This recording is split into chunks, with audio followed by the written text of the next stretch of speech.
Got to read between the lines. Got to read between the lines. Hello everybody, welcome to another edition of What's Going On. I'm your host, Tom D'Ambra. As always, we're very thankful you take the time from your busy day to join us. Today's show, my friends, is probably going to be one of the most emotional shows that we've done in the years we've been on the air, with the horrific and unspeakable events that took place at the Sandy Hook Elementary School in Newtown, Connecticut. With this show, as we've always done, we've never done any speculation. Everything that we've read from you has been from documented resources. Events that we've spoken about has been all documented with regards to information, photographs, police reports, and so forth. And I just wanted to, folks, talk about this horrific event. First of all, our hearts go out to all the 26 people that were murdered. But when you look at this event, my friends, a lot of it doesn't add up. And what we have found historically with different events is that before there is control of the information that is being relayed out to the public, usually in the opening moments of an event is when you get the actual information that took place.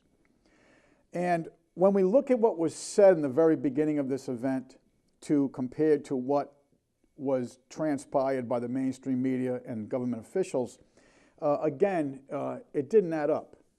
And to myself and to a lot of people that understand the history of these horrific events being set up, it just doesn't add up with regards to the way that the information was presented in the beginning, the information that's out there on the internet with regards to police recordings, the teacher who was speaking to the 911 dispatcher and so forth, as compared to what the official word was on this. So some of the discrepancies that we see, my friends, are very, very disturbing. And this whole thing smells. And what I mean by that is this. When you get on the internet, in the very beginning of this coming on, within a couple of hours, there was footage of 4 police officers, 2 at gunpoint and 2 down on the ground with a suspect, and they were being handcuffed and he was being handcuffed and taken away. The other thing is when you listen to the teacher who's on a cell phone talking about the number of shooters and or shadows she's seeing as they're walking by. I believe this was the teacher that was in the closet. There was one who was in the closet, and there was another one who was in a hallway. And what she speaks of is there are 2 shooters, there are 2 shadows. She definitively records, and it's as plain as day, and I ask her to go on the internet and look at this, that there are 2 shooters and shadows. The other thing, even more pertinent, is when you listen to the 911 recordings of the police officers themselves.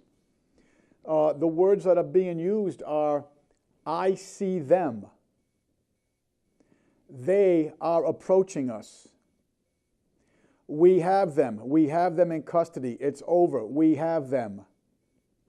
Obviously, all indications of they and them being plural. When you talk about this whole gun thing that's going on now, the gun ban that's coming, which, by the way, the legislation was written years ago, the news broadcast locally in Connecticut, and I have not seen this with my own eyes, but I have spoken to at least 15 people who have, the AR-15 is being taken out of the back of the trunk of a car that supposedly was used on these innocent victims. So I understand this is a very emotional topic to discuss. And I also understand that truth is not always so easy. And a lot of you may be saying to yourself, oh, come on, Tom, our government, which is not your government, as we've laid out to you many times, on many occasions, in many avenues to document this, wouldn't do such a thing. So then we have to go back and ask ourselves, has the government ever been involved with the murdering of children? And it's a lot of times that we can take historical basis and find out, if there's any tendencies here. Would they breach that immorality of taking innocent lives for political gains? Rahm Emanuel said so eloquently on television one day that never let a good crisis go to waste. Think of that. Rahm Emanuel, Chief of Staff, said, never let a good crisis go to waste. Folks, if you've been watching this program for years, you understand the Hegelian dialectic. And the Hegelian dialectic is problem, reaction, solution. In other words, create a crisis, get the emotional response from the people that you're looking for, that you desire, and the best one that works is fear. And then you provide the solution to the people by strengthening their authority, reducing our liberties, and obviously taxing us to supplement the logistics of this crisis. So another thing that I have spoken to you about, and a lot of times, is that they'll use Hollywood, or Hollyweird as I call it, to tell the people what they're going to do. They have this, I won't say the word conscious, but they have this means of either satisfying what little conscious they have to say, hey, we told you so, you just didn't figure it out. And I can go with the event of 9/11, where on the show The X-Files, where the planes are hijacked and they're flown into the World Trade Center. And there's many others. You go to the Oklahoma City Murrah building, the federal building bombing, where the brother of the governor of Oklahoma actually wrote a book about that very same building being blown up or detonated, and the name of the perpetrator was Thomas McVeigh. So, was there any signs about the potential of the way they use this method with Hollywood to say, hey, maybe they were trying to tell us something. Maybe this was a planned event. Now, when you go on the internet and go to the Batman movie that just came out, and there are some interesting things that you will find. One is that one of the tallest buildings in Gotham, in big, red, bold letters, says Aurora, spelt the same way as the shootings that took place in Aurora, Colorado. That was new to the whole sequence of movies or comic strip of Batman. The other thing that's very interesting is when you go to the southern section of Gotham, and again, you can go on the internet and look at see this for yourself. I wish I had the capabilities to just change the screen for me and to show you this, but you can go on the internet and find it yourself.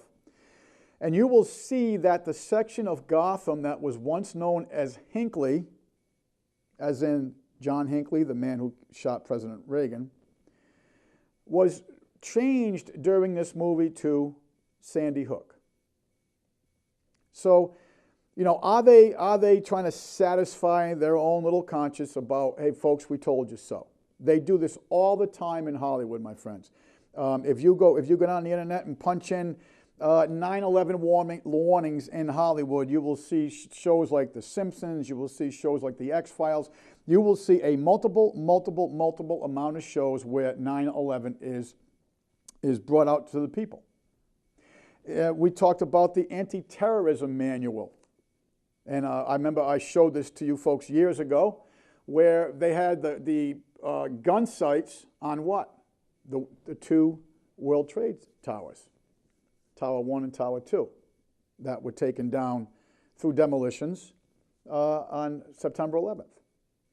And course, we all talked about and showed you documentation and documentaries about the thermite that was found there, the evidence of the inside demolitions being going on, how the security was, the bomb sniffing dogs were taken away on September 6th, how the Bush family was in charge of the security for that building up till September 10th, how Building 7 had little room and contents fires in a couple of offices, and that building came down and defined explosions with regards to demolitions. So we have to ask ourselves, as hard as these questions are to ask, would the people who control the government, would they have the gall, the depravity to do such an event? So what we have to do is, when we do our research, is go back and say, okay, can we find any other event where the United States government blatantly killed children? Now, I could start this off by telling you that the United States actually kills, with your tax dollars, the very first act that President Obama signed as president was the restoration of using your tax dollars for the killing of innocent lives known through the process of abortion. Number one. So we kill about 3,500 babies a day in the United States. So then we have to go on to, okay, well, was there any event where these children, because you could say, some of you may be thinking, well, you know, that's not life, the Supreme Court says so and so forth. Well, okay, I don't accept that, but just for the sake of doing the research, is there any place that we can find out or without a shadow of a doubt determine that the United States government has murdered children? I'll take you back to Madeleine Albright, former Secretary of State during the Bush administration, when she was asked publicly on TV that according to the United Nations, this was years ago, so far in Iraq, the United States has killed 500,000 children. That's not just the wounded, my friends, that's killed 500,000 children. And what did Madeleine Albright say? We feel the cost is worth it. So, is there a conscience for the well-being of children in the government? And then you may say, well, different administration. Folks, it's all the same thing. They're all answering to the same creditors. And if you want to go with a different administration, your president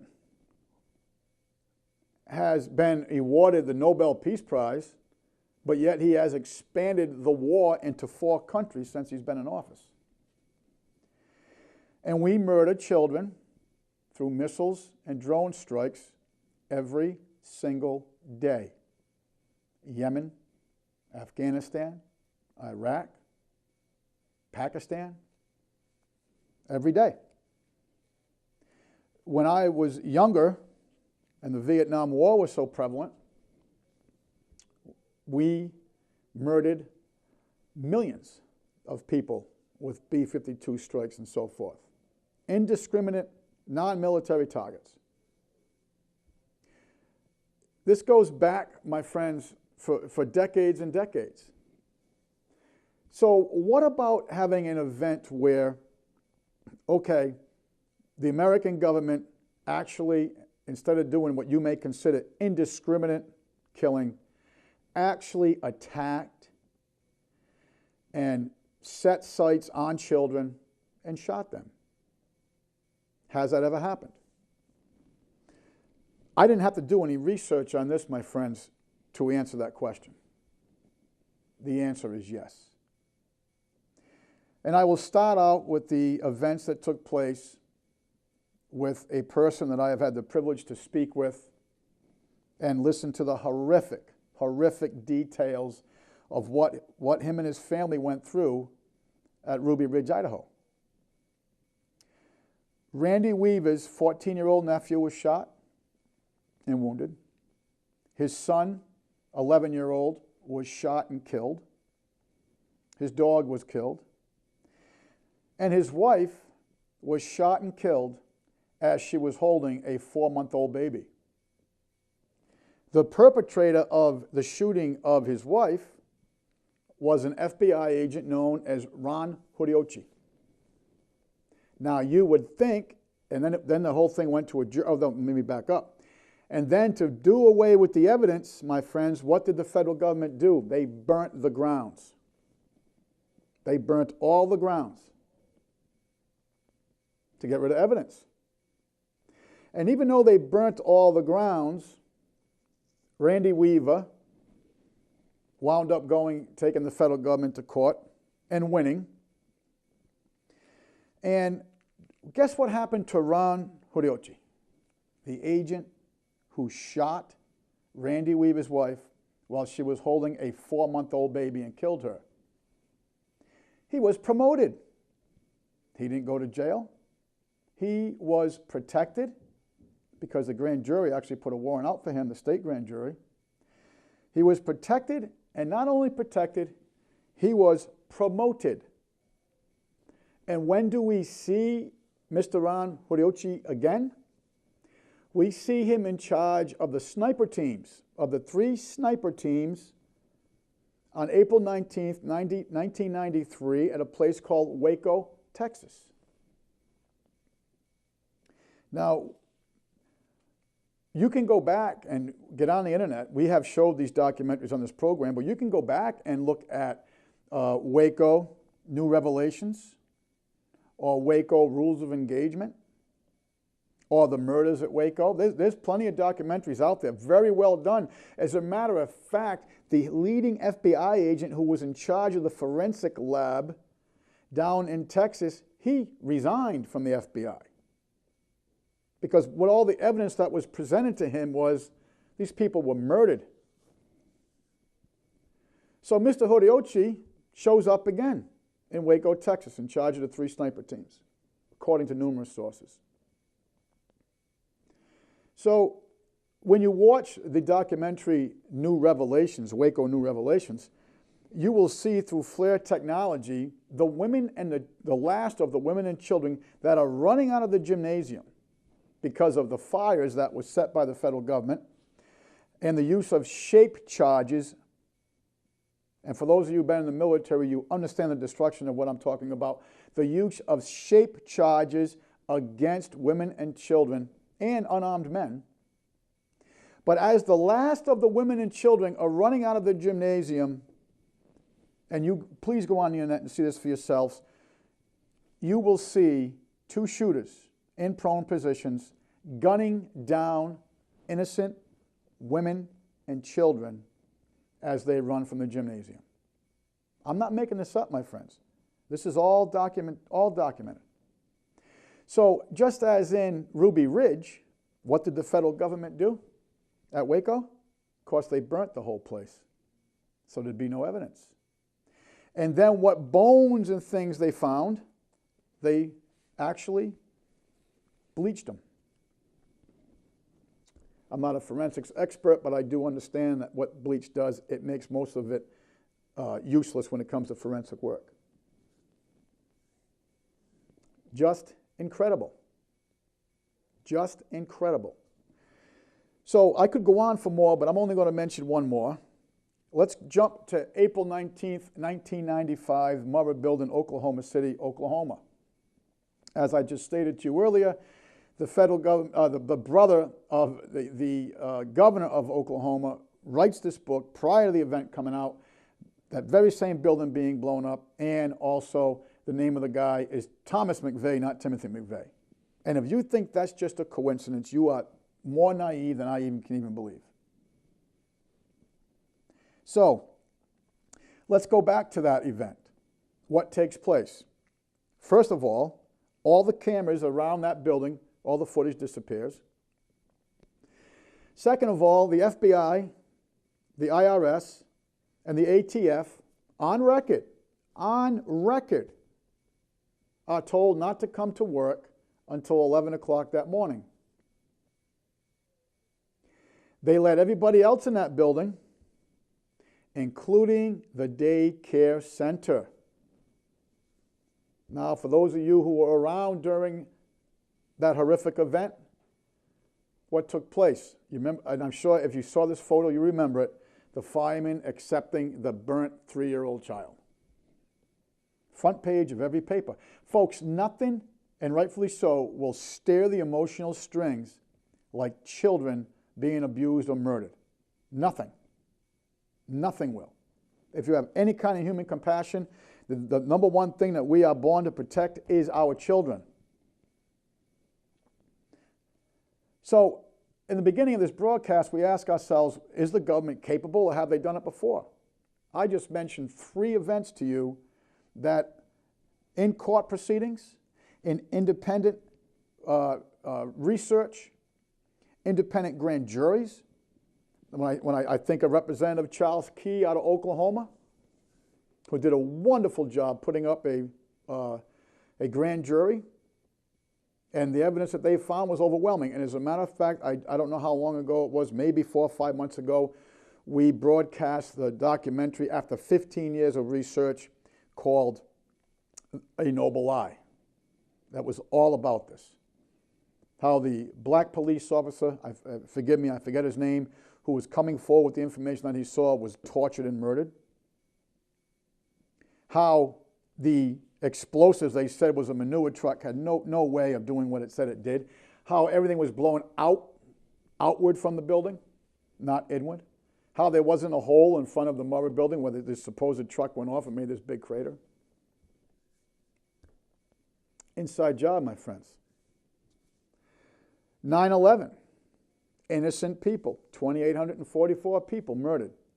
To do what? To bring in the Patriot Acts, Homeland Security Acts, John Warren Defense Authorization Acts.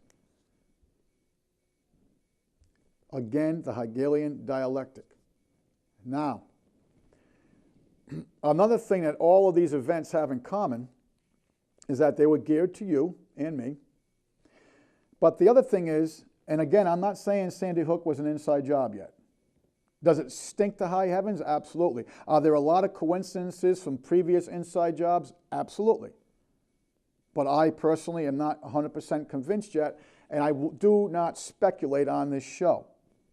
This show is about facts, and I am presenting facts to you.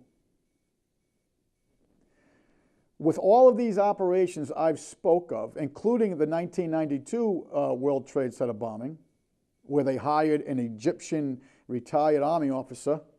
The guy thought it was part of an FBI drill, and when they gave him real, Ted Gunnison, former FBI agent, actually came out with this and said, hey, the FBI gave him real bombs. When the Egyptian retired Army officers realized this was actual munitions, he thought it was a mistake. He went back to the FBI and said, hey, guys, you gave me the real thing. Yeah, we know that's what you're going to do. It's part of the drill. With all of these operations that went on, my friends, there was a lot of common denominators, but the one that stands out to me quite a bit is that they were always doing a practice drill that day. Well, guess what? On December 14th was the first day of a security drill at that school. And I don't mean a little security drill, I mean with officials coming in and so forth. So, no, we don't have all the information, and I'm sure more and more of it will come out. But why are they after semi-automatic weapons platforms like the AR-15 when the AR-15 wasn't used? It was in the truck, which everyone on the news saw. How come the teachers and the police all report multiple shooters? Aurora, Colorado was the same thing, my friends. Read the report from Aurora, Colorado. Everybody, single person talks about multiple shooters, 2 and 3 shooters. And how was it that the Joker, when he got to the courtroom, was so drugged up he couldn't even speak for himself? And how was it that when he got in prison, when he was put around the other population of the prisoners, when he was talking about, I have an evil handler who made me do that. Timothy McVeigh. It's in the official documents. When the law enforcement, the highway patrol pulled, Timothy McVeigh was pulled on the side of the road. He was sitting on the side of the road crying on a highway. No plates on his car, so they would be sure to find him. The cop pulls over. On the official record, what's the first thing he says? I have got to get away from these people and get this chip out of me. That's on the official record. So we have to ask ourselves, this Hegelian dialectic is what they use. They create a crisis, they get an emotional response from you, and what do they do with it? They always strengthen their authority, and they always take away our liberties and perceive us to be the bad guys. Again, I am not saying Sandy Hook was an inside job, but I have some serious red flags about it. And history demonstrates to me that these people are very, very capable of carrying out such a horrific and unspeakable act against children. Okay, Barack Obama held a press conference to announce the comprehensive gun control. There's three major things I want to go over with you here, and I'm just going to be verbatim because I've already spent too much time on some thoughts. A assault weapons ban, high-capacity magazine ban, and, I'm reading this verbatim, a ban on all private firearm sales without government permission. Incredible. You know, there's one other thing, folks, that I wanted to go over with you, and I should have, when we're talking about this. This is an article from Italian news sources. This is quite old. Federal U.S. government guilty of accomplice in school shooting. And I don't have the time to read this whole article, my friends, but what I will invite you to do is punch in Operation Gladio. Operation Gladio. And you will see that we actually killed children multiple times in other countries as this operation, with bombings, with school shootings even, okay? And you can look it up for yourself. I don't have the time to read the whole article to you. I wanted to, but I want to get into some of these facts, gun facts here. You know, the other thing I wanted to talk about, and I thank Stanley for bringing this in, and this is from a newspaper called the American Free Press. Folks, guess what the worst school massacre was in the United States? You ready for this? I'm just going to read it verbatim. The worst school massacre at a U.S. school occurred on May 18, 1927, at Bath Township Elementary School in Michigan, and it did not involve firearms. School board treasurer Andrew Kehoe was angry over being defeated in the previous year's election for township clerk. Cracking up, Kehoe murdered his wife, then blew up his house and the local school. After the bombs went off at the school and people rushed in to help children and staff, Kehoe then drove his car alongside the building and blew that up too, killing more people, including himself. At the end of the day, more than 38 people were dead, the majority of whom were children. No guns involved. No guns involved, my friends. So, what else took place in the world on December 14th? Man stabs 22 children at Chinese elementary school. Chinese state media says a man stabbed 22 children and an adult at an elementary school in central China. The official Zhangyu news agency says the knife-wielding man attacked the children at the school in Chengpeng village of Henan province. It is said the children, whose ages are not known, suffered life-threatening and non-life-threatening injuries. Police say the attacker was later detained, but gave no motive for the stabbings. Schools in China have increased security following a series of deadly attacks on students in recent years involving mentally unstable men. The most recent was in August, when a man broke into a middle school in the southern city of Nanchang and stabbed 2 students. In March 2010, a man described as an unemployed middle-aged doctor killed 8 children with a knife at a school in the southern city of Nanping. Some observers say the attacks have highlighted a weakness in Chinese medical system's ability to diagnose and treat psychiatric illness, which have been on the rise as many are unable to cope with. Anyway, I'm not going to get into that whole thing, but friends, you get the point here. This wasn't done with guns. If they take away the guns from the lawful people, only the outlaws are going to have them. And why do you think all these events take place at these schools? Because they're advertised as gun-free. You're not allowed to defend yourself there. I'm all for what the governor of Texas, Rick Perry, wants to do. You know what? He's going to put security people in his schools. And he's going to arm people. That's what should be done. You're going to take away gun rights. You're going to take away the only means of protection we have. And my friends, when we get into guns, and the next show I'm going to get into this heavily, what were the founding, why is it that guns are so important to our liberties? And what was the determination of the founding fathers why guns were so important? Was it to go hunting? Or was it because of the potential for a tyrannical government and to protect one's property and one's life? And we are going to get into that very heavily in the next show. But there are some gun statistics, and a lot of this is from the FBI's own crime statistics, crime report. Guns are used 2.5 million times a year in self-defense.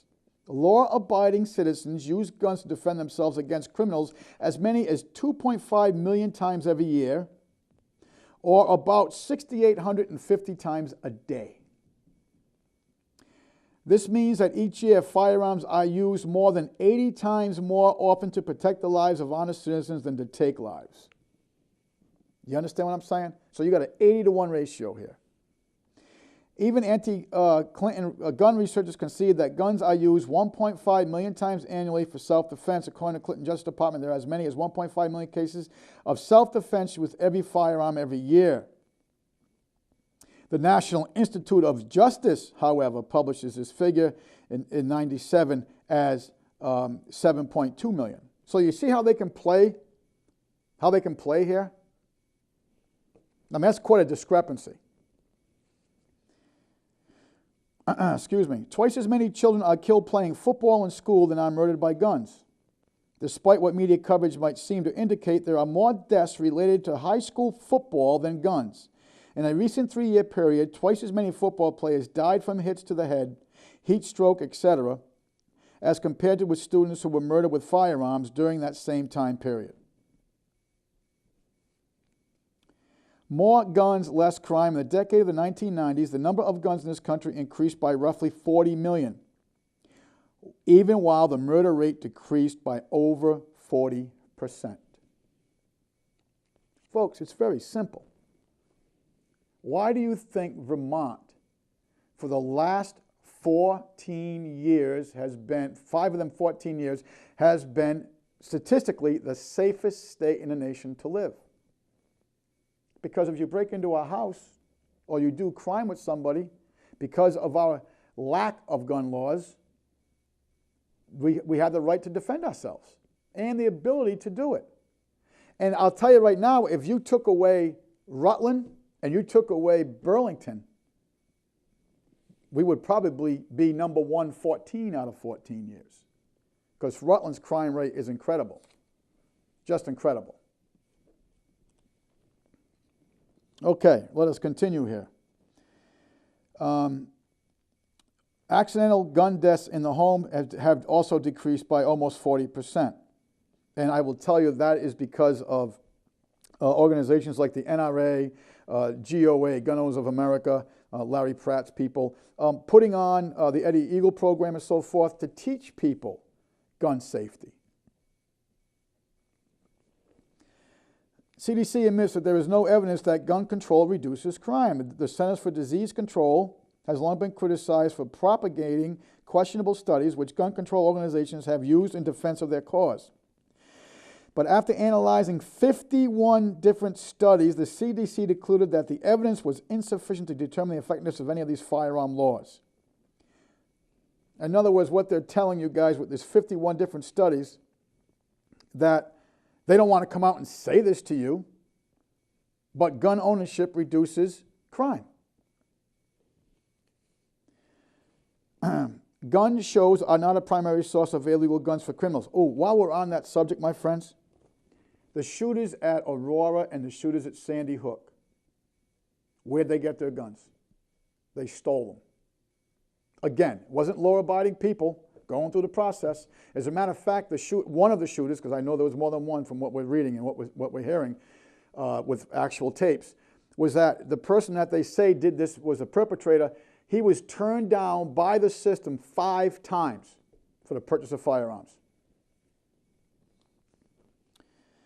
Gun shows are not a primary source of illegal guns for criminals. According to 2 government studies, the National Institute of Justice reported in 1997, less than 2% of criminals reported obtaining firearms from a gun show. The Bureau of Justice Statistics reveal that less than 1% of firearm offenders acquire their weapons at gun shows. ABC News poll found that almost over three-fourths of the American public believe that the Second Amendment to the Constitution protected the rights of the individual to own guns. Zolby pollsters also found that by a more than 3-to-1 margin, Americans support punishing criminals who use guns in the commission of a crime over legislation to ban guns. A Research 2000 poll found that 85% of Americans would find it appropriate for a principal or teacher to use a gun to defend the lives of students to stop a school massacre. That's in 2000. Look how many of these shootings have gone on at college campuses, elementary schools, and like, you know, Columbine High School.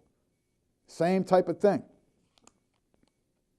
A study claiming guns are 3 times more likely to kill you than help you is totally fraud. Even using the low gun figures from the Clinton Justice Department, firearms are used almost 50 times more often to save lives than to take life. Well, folks, that was during the Clinton administration. When we go back up here, we read that it's actually 80 times that we just showed you. Okay. I don't have the time to read all of this, but I just want to continue some of this. Gun-free England. Not such a utopia after all. According to the BBC News, handgun crime in the United Kingdom has raised by over 40% in 2 years after it passed the gun ban in '97. Same thing happened in Australia. Same thing happened in other countries that have done the same thing. According to a United Nations study, British citizens are more likely to become victim of a crime than are people in the United States. A 2000 report shows that the crime rate in England is higher than the crime rates of the 16 other industrialized nations, including the United States. So you take away their guns, the criminals know you don't have guns, you can't defend yourself. My friends, remember what happened in Florida? When Florida passed their laws to right to conceal carry? And there was all this hysteria, there's going to be murders in the street, there's going to be this, there's going to be that. Folks, the crime went down by 58%. In the first year, 58% of the violent crime was reduced. But do you remember what happened? Remember, the criminals started hitting people in rental cars because thinking that, hey, you know what, these people aren't Floridians, they don't have guns with them, so they started hitting the rental cars. Remember that? Why? Because they're looking for the easy target. That's why they're criminals. Easy target. Is it a turkey shoot at these schools that they know there's no one, they can't do a thing about it? You have teachers quivering in closets watching this going on? That's why. And the government knows all this, folks. So the question has to be, why do they really want your guns? What is it that they've been after your guns since the 30s to really, really take your guns? Then, of course, they passed the 1968 gun laws, which I read to you. I remember about 2 or 3 years ago we did a show on this, and we took the 1933 gun law package and the 1968 package, and even Senator Dodd out of Connecticut said all they did was transcribe the language. That's all they did. Okay, some of these statistics we're going over already. Citizens shoot and kill at least twice as many criminals as police do every year. And only 2% of civilian populations involved in an innocent person mistaken as a criminal. The error rate, however, for police is over 11%, more than 5 times as high. Handguns are the weapon of choice for self-defense. Citizens use handguns to protect themselves over 1.9 million times last year. Many of these self-defense handguns could be labeled as Saturday night specials, which are illegal to own. Nationwide, 1.5 million self-defense uses every year. As many as 1.5 million citizens defend themselves with a firearm away from their home. So think of that. This isn't just home invasion, folks. This is people, outside their home protecting themselves. States which have passed concealed carry laws reduced their murder rate by over 8%, rape by over 5%, aggravated assault by over 17%, and robbery by over 13%.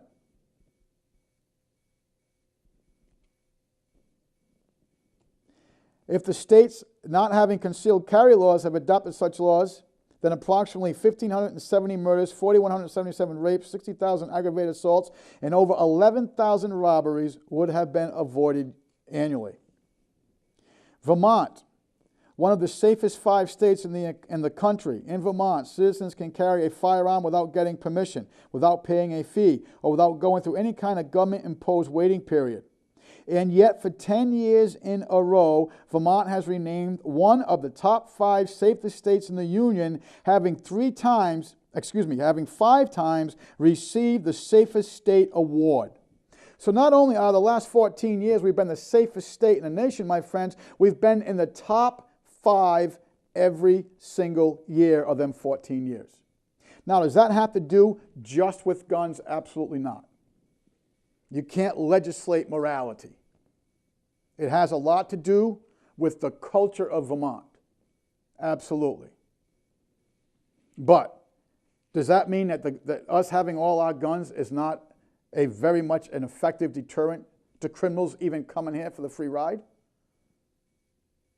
And like I said, if you took away Rutland and you took away Burlington, Vermont, I am sure, would be the top for them 14 years.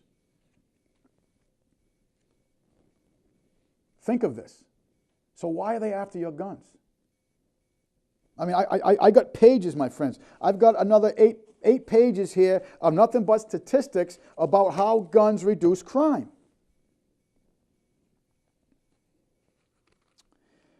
Okay, let's continue just for a little bit. Florida, concealed carry helped slash the murder rate in the state. In the 15 years following the passage of Florida's concealed carry law in 1987, over 800,000 permits to carry were issued to people in the state of Florida.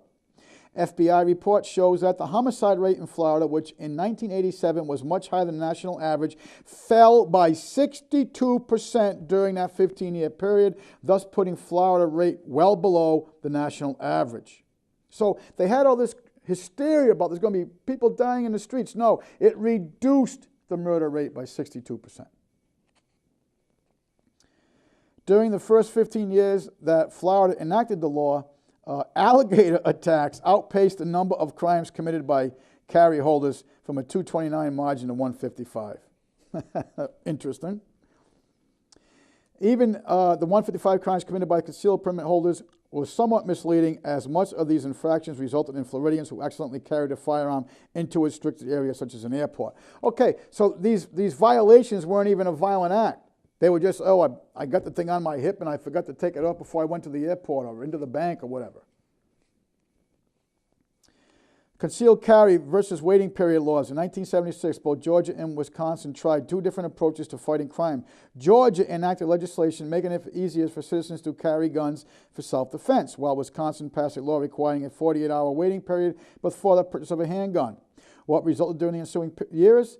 Georgia's law served as a deterrent to criminals and helped drop its homicide rate by over 21%, while Wisconsin's murder rate, however, rose by 33% during the same period.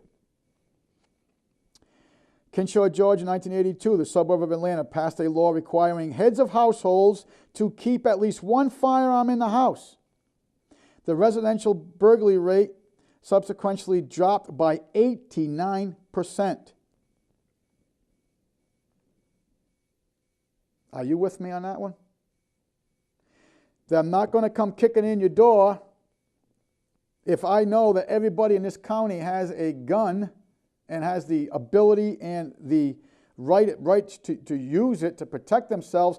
The it went down, okay? The burglary rate, residential burglary rate went down by over 89%.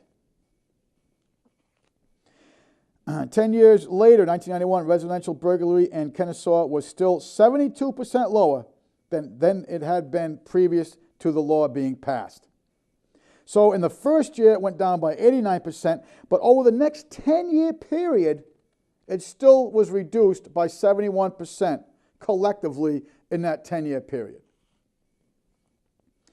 Nationwide statistical comparisons with other countries show that burglars in the United States are far less apt to enter an occupied home than their foreign counterparts who live in countries where fewer civilians own firearms. That's pretty common sense. Okay, folks, I don't have the time to go over all of this, but I think you get the gist of it. The numbers clearly show that the police cannot protect every individual. As in 1996, there were about 150,000 police officers on duty at any one time to protect the population of more than 260 million, or more than one officer per 1,700 citizens. And I'll tell you why I find that very interesting, my friends, because that number is now reduced to one officer for every 1,100 citizens. Okay, so again, I've got sheets and sheets and sheets of nothing but statistics pointing out the fact that gun control doesn't work. It works for the authorities in the sense that I'm already taxing you at 62%. I'm already regulating you for every single thing you do. I am about to put carbon taxes on you, so when you buy that piece of steak or anything to do with that car, that gasoline, that quart of oil, or the sneakers that produce rubber with oil, or anything to do with carbon, I'm about to hit you with a tax for that, and I'm also about to hit you for carbon credits, a new derivative. So, as I said to you in the very beginning of this show, I don't speculate, and I have never speculated on this show, but I want to tell you what I want to speculate for the first time in all the years we've been doing this program. I personally believe they want to take our guns because of the collapse that's about to take place. My friends, the United States government is investing billions of dollars in underground facilities. We've talked about this. And I believe that by design, all the way back to 1912, when the Creature from Jekyll Island was developed, that we are about to see an economic collapse. And I know a big piece of that puzzle is going to be May 1st when the Shanghai Agreement comes into play. And for those of you who haven't watched the program, the Shanghai Agreement is Iran, which is the reason why we're going to go to war with them, China and Russia. It was going to be Syria. It was going to be Libya and Venezuela and India. We're no longer going to use what you know as the American dollar, which if you've been watching this program, you know it's not a dollar. A dollar is 25.8 grains of gold and a 51 ratio of silver. Federal Reserve notes as the world reserve currency. And that's the reason why, my friends, every country in the world was using what we know as the dollar as their reserve currency. Because if you wanted to sell and or buy a barrel of oil, you had to exchange your local currency into the medium of exchange that we know as dollars to either buy or sell in the international market. Okay? So that's why everybody went to what we know as the American dollar. But China and Russia have gotten together with these other countries, 3 of them in which we have already invaded, and said, phooey on the Americans. It's a dead instrument. We're not doing it anymore. So we went picking on the lower people, the big bullies only going to pick on the ones they know they can take, and that was why we went into Syria, that's why we went into Libya and so forth. And it's why we're going to go into Iran. Okay? And it's also the reason, the other one I didn't mention was Iraq. It was the reason why we went into Iraq. Weapons of mass destruction, did they find one? Come on. So anyway, for the first time on this program, I will speculate why they're into this heavy-handed operations and heavy-handed legislation to take our guns. Is one, because the American people were waking up to some degree, and 2, because the economic collapse is not far around the corner. And a disarmed people is much easier to control, and an ill people is much easier to control than an armed, healthy people. Okay, running out of time. Let's be quick. That's the end of my speculation for today. Army colonel now calls the Tea Party the enemy. This is from the Liberty Forum, and you can read this. It's rather interesting. Army colonel, that's the headline, Army colonel calls the Tea Party the enemy. Well, my friends, if you've been watching this program, you already know who the enemy is. The enemy of the United States government is who? It is the people of the United States and those under the jurisdiction thereof. I ask you to reference the Trading with the Enemies Act of 1933. I have read that on this program too many times to count. So here you have an entity that is declared you the enemy, declared the people the enemy, and what does the enemy do? An enemy uses every means to control, divide, and defeat the enemy. And you are financing this enemy. They have declared, look it up, my friends. I do not have the time to get into it so much here, but 1933 Trading with the Enemies Act, where they changed the definition of enemy from the 1917 Trading with the Enemies Act to define the word enemy as all people living in the United States and under the jurisdiction thereof. So, here's another headline for you. A leaked U.S. Army document outlines plan for re-education camps in America. Okay, I don't have the time to go through this whole article. The document entitled FM, that's Foxtrot Michael 3-39.40, Internment and Resettlement Operations, was originally released on a restricted basis to DoD, Department of Defense, in February, but has now been leaked online. The manual outlines policies for processing detainees into internment camps. Now, don't say, oh, come on, they don't have camps. My friends, John Ashcroft called these internment camps when he was in charge of the Justice Department. Okay? He spoke about them quite frequently. And if you look up the word internment, to bury, to rid of, camps inside the United States, international agencies like the UN and Red Cross are named as partners in addition to the domestic federal agencies, including Department of Homeland Security and FEMA. The document makes it clear that the policies within the U.S. territory involve the DoD support U.S. civil authorities for domestic emergencies and designed for law enforcement and other activities, including man-made disasters. Wow, man-made disasters, huh? Accidents, terrorist attacks, and incidents within the United States and its territories. These operations may be performed as domestic civil support operations. The authority to approve resettlement such operations within the U.S. territories would require a special exception to the Posse Comitatus Act. And my friends, I will tell you, the Posse Comitatus Act is no longer in effect because it was taken away by the John Warner Defense Authorization Act, which also took the state agencies known as the National Guard and so forth and put them under federal supervision. The president, invoking his executive authority, can reference identifying detainees using their Social Security numbers. Gee, if you look at the Social Security Act, it wasn't supposed to be used for identification purposes. Remember all that? Okay. The manual lists the following roles designed for PSYOP team: identify malcontents, trained agitators, and political leaders within the facility who may try to organize resistance or create disturbances.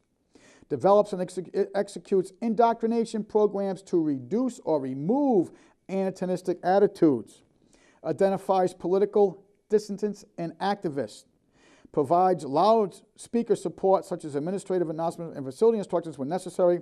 Helps military police command and control the detainees. Plans and executes PSYOP program that produces an understanding and appreciation of U.S. policies and actions. Folks, I am running out of time to read this to you, okay? Psychological Operations Officer. This is from the Internment and Resettlement Operations Manual below. And it gets right into it, what they're going to be doing. Section 3.55, Section 3.56. PSYOP team will support the military police custodial mission in the IR facility to develop PSYOP products designed to pacify detainees.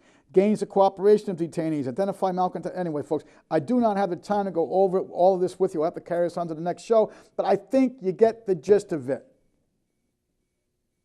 Re-education camps are alive and well here in the United States. Now, this is from a military document, 10-040. Military police support resettlement operations. You can see Title 32, USC-JP 3-28. And you can go to Title 10, USC, Sections 331 through 334, the insurrection statutes. Folks, and here we got the support to civil support operations. I think you get the gist of it. I am unfortunately running out of time here. But my friends, you have to ask yourself, as we've said in this program many times, qui bono? Who benefits? Who benefit from the shooters in Aurora? Who benefit from the shooters in Sandy Hook?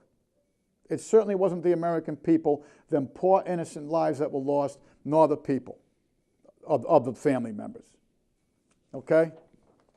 Qui bono? Who is benefiting here? And why was this legislation written much earlier? Feinstein out of California, what did she say? It's time for Mr. and Mrs. America to turn them all in. This government is already taking 62% of what you earn. This international bankers that control this government has bled your currency to now it's nothing but a piece of debt paper. Your military is in 148 different nations around the world. You're being regulated for every single thing of life. Can you wonder why they want your guns? They know that crime goes down when people have guns. These people aren't stupid. They're hoping that you're stupid, though. After all, they've indoctrinated to you in their public fool system for all these years.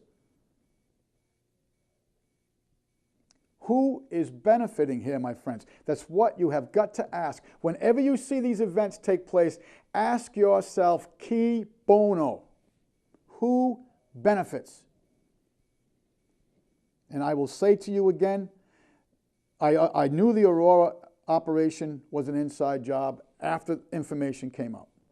And then when I saw this guy on the television in the courtroom so drugged up, where did he get the drugs in prison? To where he couldn't even ask questions. Why would he make comments about, I have a very evil handler? Why would Timothy McVeigh talk about chips and handlers? Why would all the people at Sandy Hook, the teachers, the police, and so forth, talk about multiple shooters? Why would all the witnesses and the people that were shot and wounded in Aurora talk about multiple shooters? Why were the building blown out from the inside at the Murrah building? Why did they gun down the women and 54 women and children who were running out of the gymnasium? Why did they shoot Randy Weaver's wife while she was holding a 4-month-old baby, his 11-year-old son, and his 14-year-old nephew?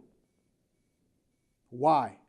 Why was Ron Hudiochi promoted? Why? I will tell you why. Because we have allowed this to go on. We are responsible for the acts of what you see, these horrific events going on every day. We are responsible for it. My friends, I know this was probably a very emotional show for you. It was very emotional for me to do. Sometimes truth takes us to places we'd rather not travel.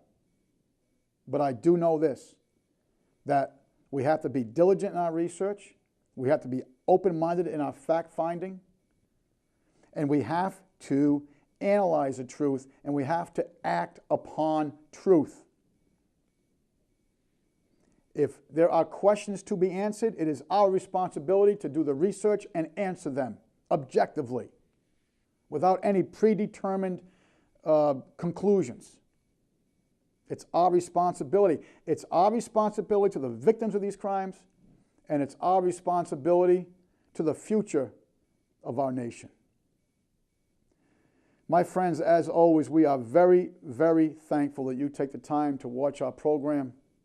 And as always, we close in reminding you that your government is your responsibility. Thank you for watching. Got to read between the lines. Got to read